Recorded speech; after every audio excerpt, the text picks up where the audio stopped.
Salam sejahtera, saudara-saudara. Membaca banyak cerita teman-teman di berbagai media sosial. Umumnya, kalau bisa kita simpulkan tahun 2020 yang baru saja kita lalui adalah tahun yang berat, susah, penuh pergumulan. Tentu karena COVID-19 yang mendunia ini telah membawa kesusahan dalam berbagai aspek kehidupan. Tanpa bermaksud meremehkan pergumulan hidup ini, termasuk COVID-19 itu sendiri, saya ajak kita melihat tahun yang baru saja kita lalui dalam terang firman Tuhan. Mari kita membuka Alkitab kita, Mazmur 90. Mazmur 90, LAI memberikan judul Allah tempat perlindungan yang kekal. Doa Musa, abdi Allah. Tuhan, Engkaulah tempat perteduhan kami turun-temurun. Sebelum gunung-gunung dilahirkan, dan bumi dan dunia diperanakkan, bahkan dari selama-lamanya sampai selama-lamanya, Engkaulah Allah. Engkau mengembalikan manusia kepada debu dan berkata, kembalilah hai anak-anak manusia. Sebab di matamu 1000 tahun sama seperti hari kemarin, apabila berlalu, atau seperti satu giliran jaga di waktu malam. Engkau menghanyutkan manusia, mereka seperti mimpi, seperti rumput yang bertumbuh. Di waktu pagi berkembang dan bertumbuh, di waktu petang lisut dan layu. Sungguh kami habis lenyap karena murkamu, dan karena kehangatan amarahmu kami terkejut. Engkau menaruh kesalahan kami di hadapanmu, dan dosa kami yang tersembunyi dalam cahaya wajahmu. Sungguh segala hari kami berlalu karena gemasmu. Kami menghabiskan tahun-tahun kami seperti keluh. Masa hidup kami 70 tahun, dan jika kami kuat 80 tahun. Dan kebanggaannya adalah kesukaran dan penderitaan, sebab berlalunya buru-buru, dan kami melayang lenyap. Siapakah yang mengenal kekuatan murkamu dan takut kepada gemasmu? Ajarlah kami menghitung hari-hari kami sedemikian, hingga kami beroleh hati yang bijaksana. Kembalilah ya Tuhan, berapa lama lagi? Dan sayangilah hamba-hambamu ini. Kenyangkanlah kami di waktu pagi dengan kasih setiamu, supaya kami bersorak-sorai dan bersuka cita semasa hari-hari kami. Buatlah kami bersuka cita seimbang dengan hari-hari Engkau menindas kami, seimbang dengan tahun-tahun kami mengalami celaka. Biarlah kelihatan kepada hamba-hambamu perbuatanmu dan semarakmu kepada anak-anak mereka. Kiranya kemurahan Tuhan Allah kami atas kami, dan teguhkanlah perbuatan tangan kami. Ya, perbuatan tangan kami teguhkanlah itu. Saudara-saudaraku yang terkasih, Mazmur ini merupakan sebuah doa. Menariknya, bagian yang merupakan permohonan kepada Tuhan baru kita temukan mulai ayat 12 sampai ayat 17. Pemazmur mengawali doa dengan pengakuan tentang siapa Allah dan pujian kepada Allah, dan kemudian itu membawa pengenalan akan diri sendiri. Ini mengajarkan kita tentang doa, bahwa doa bukan hanya memberitahu Allah apa yang kita mau, tetapi mengungkapkan apa yang kita tahu tentang Allah, pujian kepada Allah, dan pengakuan akan diri sendiri di hadapan Allah. Dengan memahami siapa Allah yang disembah, kita akan mengenal diri kita sendiri secara benar di hadapan Allah. Kita adalah ciptaan yang sangat terbatas dan berdosa, sehingga kita memerlukan kemurahan Allah terus-menerus di dalam hidup kita. Bagian pertama, Mazmur ini merupakan perenungan dan keyakinan kepada Allah yang kekal. Ayat 1 dan 2. Tuhan, Engkaulah tempat perteduhan kami turun-temurun. sebelum gunung-gunung dilahirkan, dan bumi dan dunia diperanakan, bahkan dari selama-lamanya sampai selama-lamanya, Engkaulah Allah. Ayat 1 dan 2 ini menggambarkan Allah yang kekal dengan cara yang begitu indah. Kekekalan itu ditekankan dengan frase turun-temurun dan dari selama-lamanya sampai selama-lamanya. Penggunaan kata adalah, Engkaulah tempat perteduhan kami dan Engkau adalah Allah, menyeratkan bahwa ini sebuah fakta yang tidak akan pernah berubah. Pengakuan bahwa hanya Allah yang kekal dari selama-lamanya sampai selama-lamanya membawa keyakinan kepada umat Allah bahwa Allah lah tempat perteduhan, tempat perlindungan turun-temurun. Jika Mazmur ini ditulis oleh Musa ketika bangsa Israel di dalam perjalanan di padang gurun menuju tanah Kanaan, maka pemahaman tentang tempat perteduhan ini memberikan makna yang begitu mendalam. Sebagai sebuah bangsa yang baru lepas dari penindasan di Mesir, mereka tidak terlatih untuk berperang, berada di daerah yang rawan. Secara manusia keselamatan mereka terancam. Bangsa manapun bisa dengan mudah menyerang dan menaklukkan mereka. Tetapi hal itu tidak terjadi. Mengapa? Karena Tuhan adalah tempat perteduhan, tempat perlindungan mereka untuk selama-lamanya. Dari perenungan Allah yang kekal ini, membawa pemazmur pada perenungan betapa singkatnya hidup manusia ini. Ayat 3 sampai 6. Ayat 3, Engkau mengembalikan manusia kepada debu dan berkata, kembalilah hai anak-anak manusia. Debu adalah gambaran kesementaraan, kefanaan hidup ini. Yang menarik, kematian di ayat ini, kembali kepada debu, disebut sebagai tindakan Tuhan yang mengembalikan manusia kepada debu.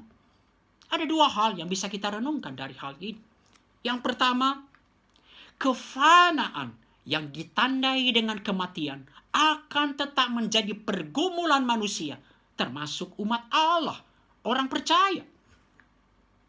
Saudaraku, kematian itu upah dosa, bukan keadaan ketika manusia diciptakan. Tadinya manusia berkuasa atas alam. Walaupun sekarang masih berkuasa, namun pada pertarungan yang terakhir manusia akan kalah dengan alam dan kembali menjadi debu. Pandemi ini sungguh mengajarkan kepada kita, kita tidak bisa lagi sepenuhnya menguasai alam. Maka sekalipun kita orang percaya, mempunyai keyakinan akan kehidupan yang kekal setelah kematian, kefanaan, kematian secara fisik akan tetap menjadi pergumulan di dalam kehidupan ini. Bukankah itu pergumulan pengkhotbah? Manusia harus hidup dengan susah payah dan kemudian mati. Kalau begitu, apa gunanya hidup, Tuhan? Orang harus bekerja susah payah dan kemudian mati. Karena itu pengkhotbah bertanya, apa untungnya manusia bekerja dengan susah payah kalau akhirnya mati? Perenungan yang kedua menunjukkan kepada kita berbeda dengan Allah yang kekal. Keberadaan manusia sangat bergantung kepada Allah. Itulah yang pemazmur kontraskan pada ayat 4. Sebab di matamu 1000 tahun sama seperti hari kemarin, apabila berlalu, atau seperti suatu giliran jaga di waktu malam. Kefanaan hidup manusia sangat kontras dengan kekekalan Allah. Bagi Allah, 1000 tahun ibarat suatu hari atau suatu giliran jaga. Kita harus memahaminya ini dalam konteks kuno tentunya. Bagi orang kuno, angka 1000 itu menggambarkan jumlah yang sangat besar.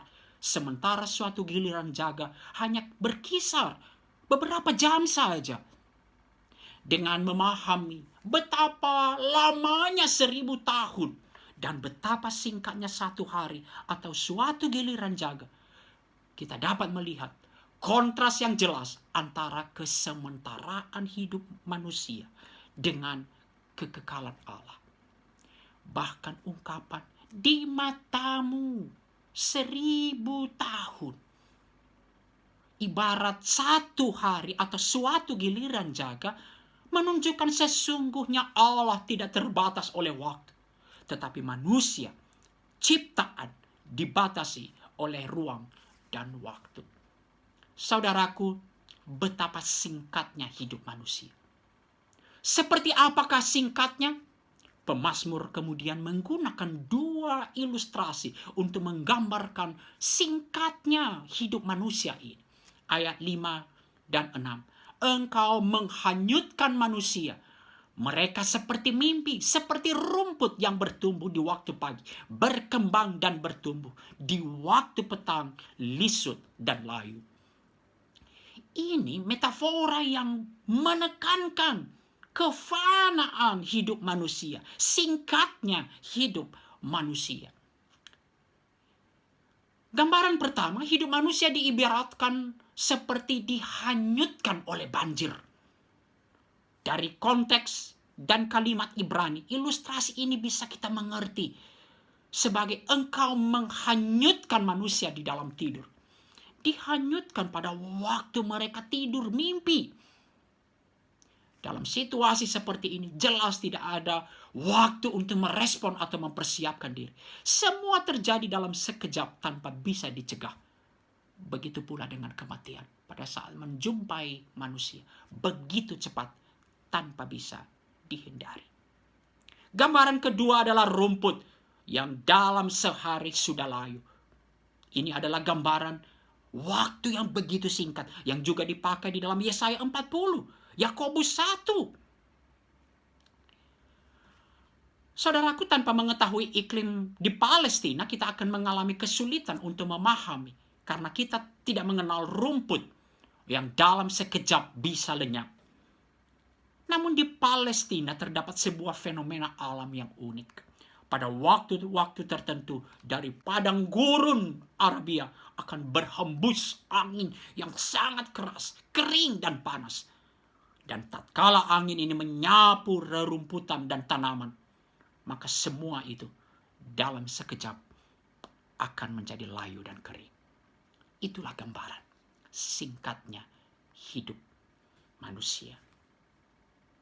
Dalam kesingkatan hidup manusia ini, lalu apa yang harus kita lakukan? Apakah kemudian kita diam, menyerah begitu saja? Dalam kesingkatan hidup ini, manusia harus belajar menangani kehidupan ini. Mengapa?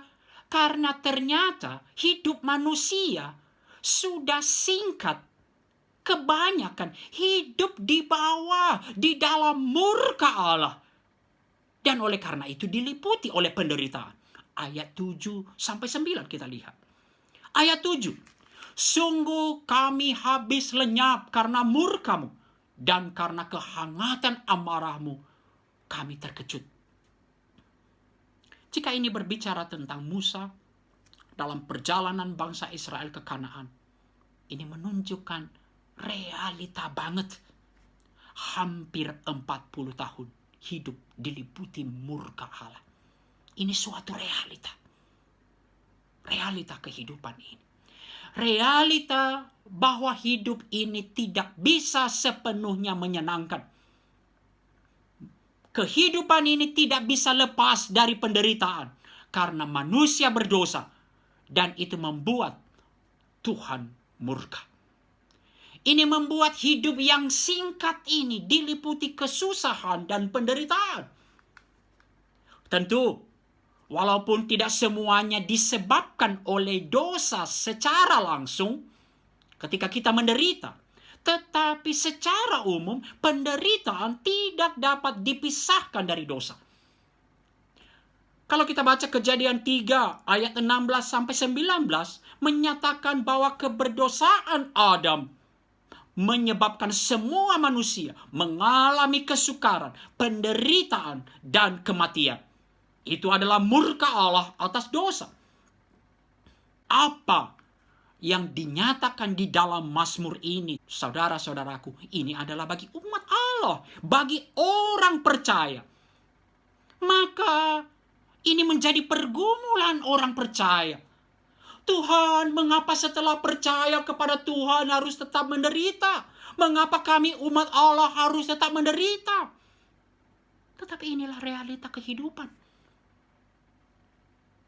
Kejadian 5 ayat 28 dan 29 menunjukkan hal itu kepada kita. Setelah Lamekh, ini Lamekh yang baik,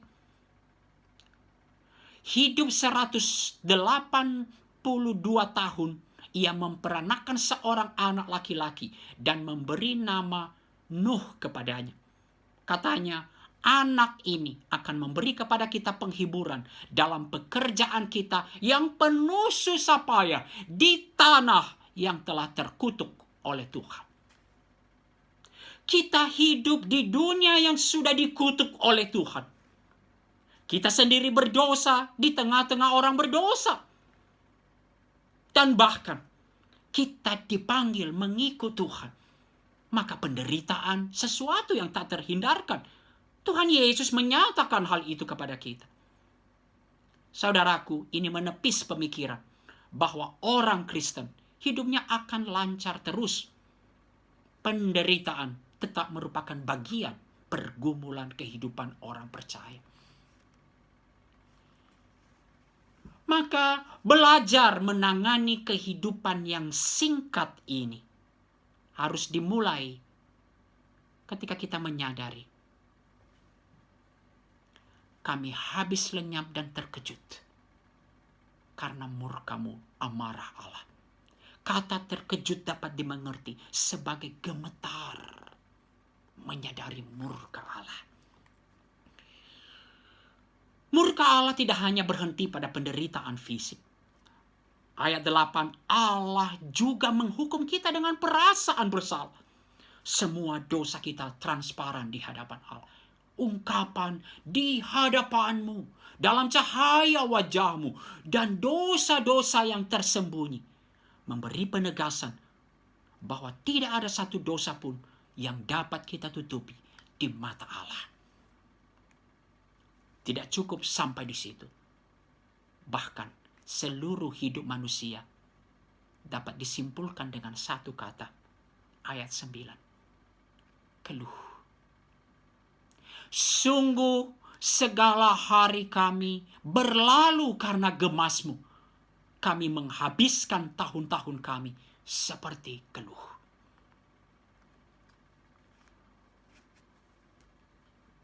Ayat 10 menegaskan hidup yang singkat ini. Kebanggaannya adalah kesukaran dan penderitaan. Masa hidup kami 70 tahun. Dan jika kami kuat 80 tahun. Dan kebanggaannya adalah kesukaran dan penderitaan. Sebab berlalunya buru-buru dan kami melayang lenyap. Pemazmur menyatakan bahwa usia manusia adalah 70 tahun. Kalau kuat 80 tahun. Angka ini tentu bukan angka rata-rata usia manusia pada waktu ini. Ini lebih berbicara ke arah harapan ideal untuk hidup. Walaupun beberapa orang berhasil hidup melebihi harapan ideal ini. Namun di mata Tuhan, usia manusia tetaplah singkat. Kematian manusia tetap terjadi secara buru-buru dan dapat diibaratkan seperti melayang lenyap. Memang berumur panjang merupakan bonus. Cuma gak enaknya, kebanggaannya adalah kesukaran dan penderitaan. Saudaraku, jadi apa yang bisa kita syukuri dengan umur panjang? Jika kita bisa bertahan di dalam menjalankan dan mengatasi kehidupan yang sulit ini. itu adalah ungkapan syukur di hadapan Tuhan. Ayat 11. Siapakah yang mengenal kekuatan murkamu dan takut kepada gemasmu? Pemazmur ingin mengajarkan orang percaya. Umat Allah harus menyadari dan memahami kebesaran murka Allah. Dan ini menyadarkan kita untuk memberikan rasa takut yang memang layak kita berikan kepada Allah. Salah satu hal bagaimana menangani hidup yang singkat ini adalah kesadaran akan murka Allah. Bersedia menerima kesulitan-kesulitan dan penderitaan yang Tuhan izinkan terjadi. Baik itu penderitaan akibat secara langsung dosa kita sebagai ganjaran penghukuman yang diberikan oleh Allah, maupun sebagai akibat tidak langsung karena memang kita hidup di dalam dunia yang berdosa ini.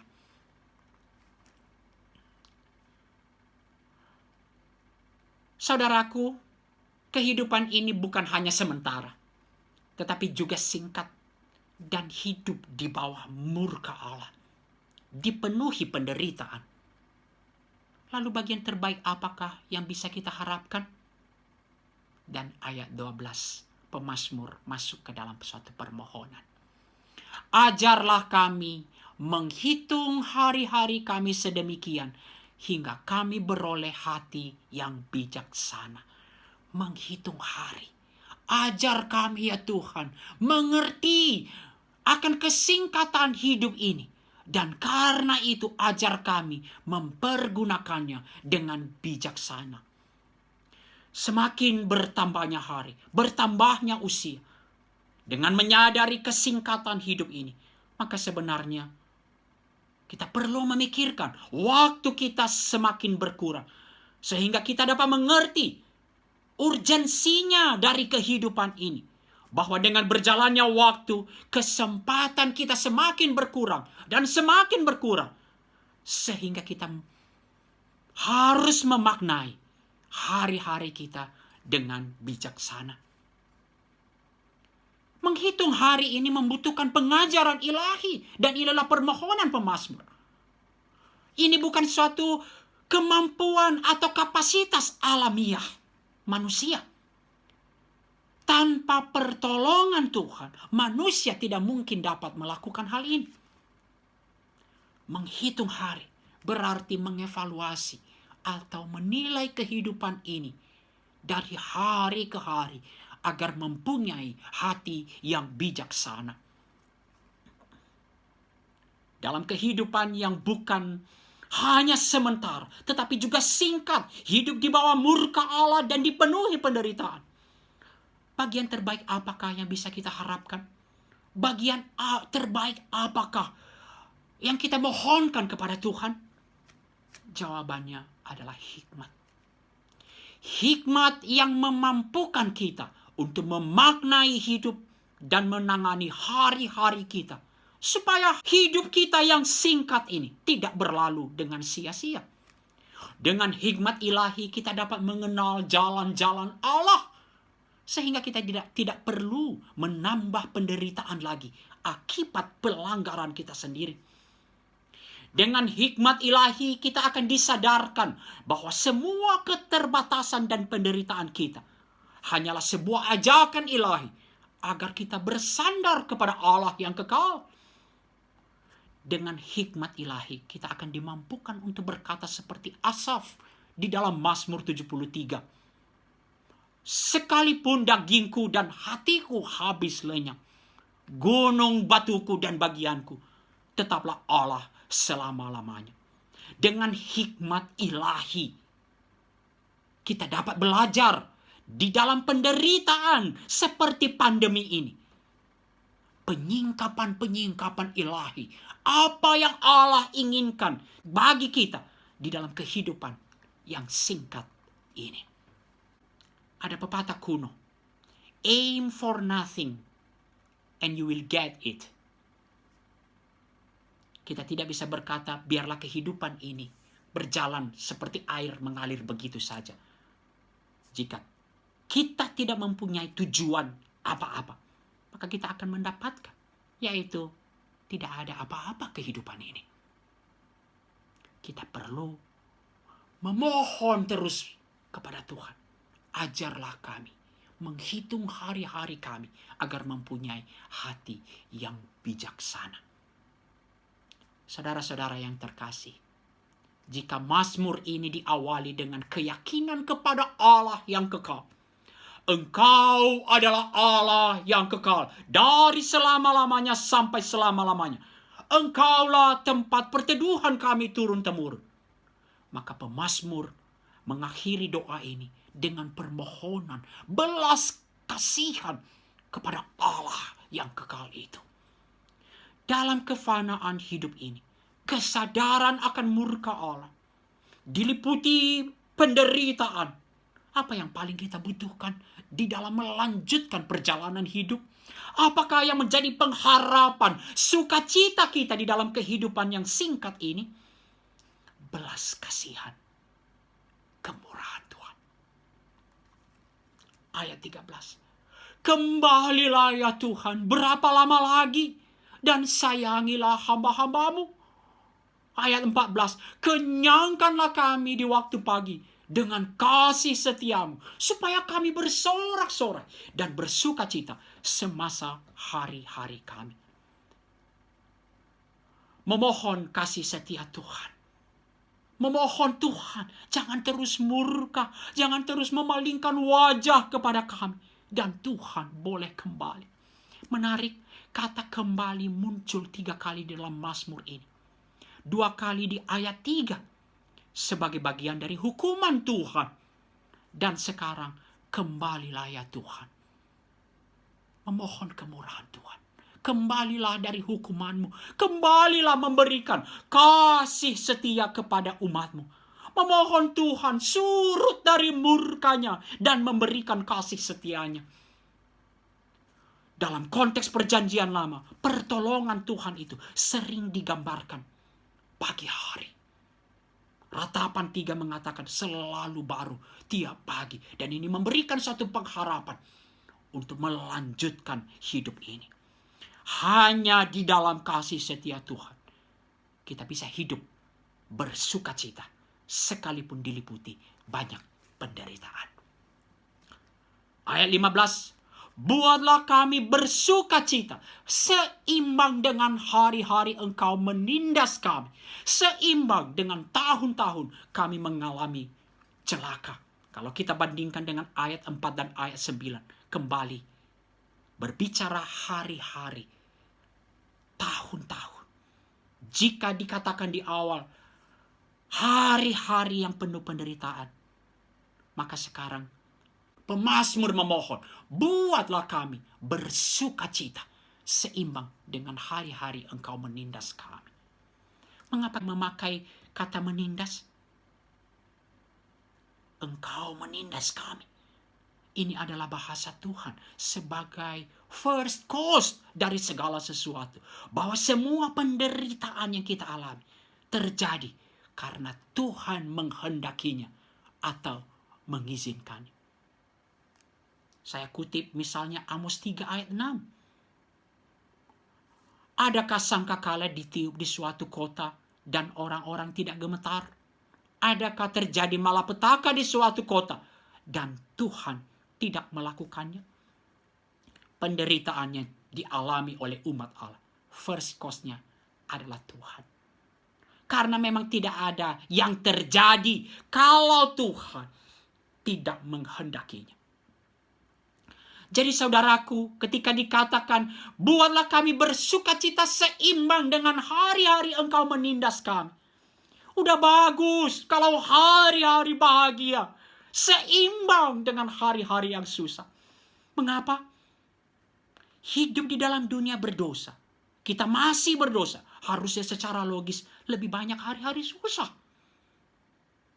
Namun di dalam anugerahnya, bagi kita orang percaya, bagi kita yang mengasihi Allah, di tengah-tengah kesulitan, Tuhan juga memberikan hal-hal yang baik.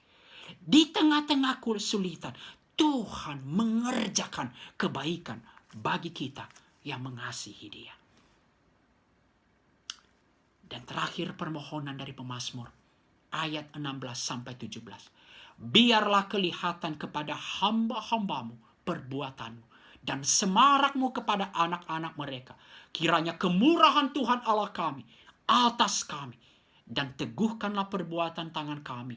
Ya, perbuatan tangan kami, teguhkanlah itu. Teguhkanlah perbuatan tangan kami. Diulang.